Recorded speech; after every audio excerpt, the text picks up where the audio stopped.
The Queen's Chamber, which lays within the Great Pyramid of Khufu, more commonly known as Cheops, has astonished, shocked, and mystified Egyptologists since its mysterious existence was discovered.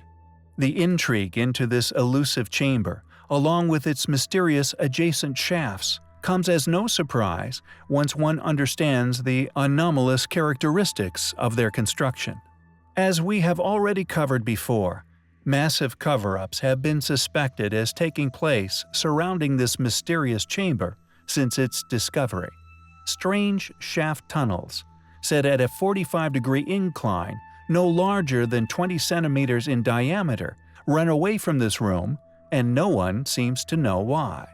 Not only would these ancient shafts require being hermetically sealed during the pyramid's construction to stop them from becoming blocked, but the excruciating effort that would have gone into making them becomes all the more of a confusing undertaking once you realize they were not even connected to the chamber, but hidden 40 centimeters away from entering the tomb within the walls, completely invisible from the inside of the burial room located deep within the structure. Cheops, noticeably being the only pyramid to have ever been constructed with such shafts, making their addition a popular mystery within Egyptian history. One leads out from the subterranean chamber, two lead out from a termination point some 40 centimeters from the wall of the so-called Queen's Chamber, or now popularly suspected to be that of an alien tomb among ancient alien specialists, and two from the King's Chamber above. Here is where our story becomes interesting. Rudolf Gantenbrink, famous for actually discovering the blocking door within one of the Queen's Chamber shafts, which could lead to an as-yet undisclosed tomb, has also made other curious discoveries within the Great Pyramid. Discoveries which could only be explained by modern covert explorations of tunnels that were supposedly to that point unexplored.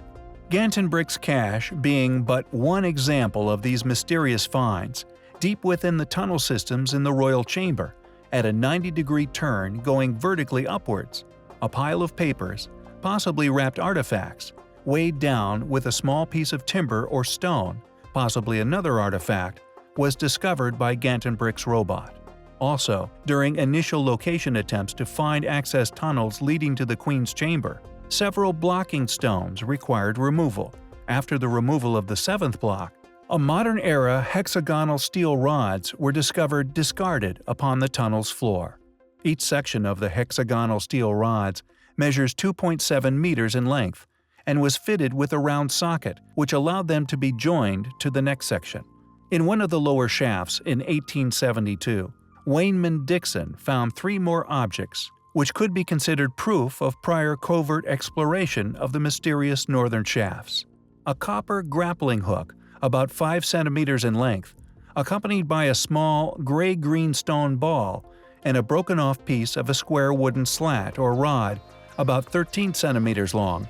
The wood would today be the most intriguing of his finds. These artifacts, suspected to be remnants of the grave robber's tools, could have been carbon-dated, yet this fragment is the only one of the three to now be missing out of the London Museum's collection. Unfortunately, in his writings, Dixon doesn't say in which of the two lower shafts he actually found the objects, but he mentions them in connection with the northern one. Not only did these obviously highly intelligent people leave evidence of how they must have gotten in, but also traces upon the previous untouched ancient walls of the shafts within Cheops, clearly left by their previous robotic technologies. Other square metal rods have been recovered, along with other artifacts discarded within some tunnel systems deep within the ancient structures, meaning these guys got to the treasures way before we did. Interestingly, reported evidence of covert excavations continues to this day. Heavy-duty electrical supplies discreetly running into and trailing deep into the pyramids have been noticed and photographed by some of the more astute tourists.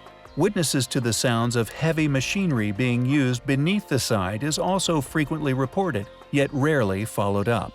It seems it's not a question of whether brilliant minds have achieved the seemingly impossible in penetrating these secret layers, but more a question of how and what astonishing finds have possibly been kept concealed.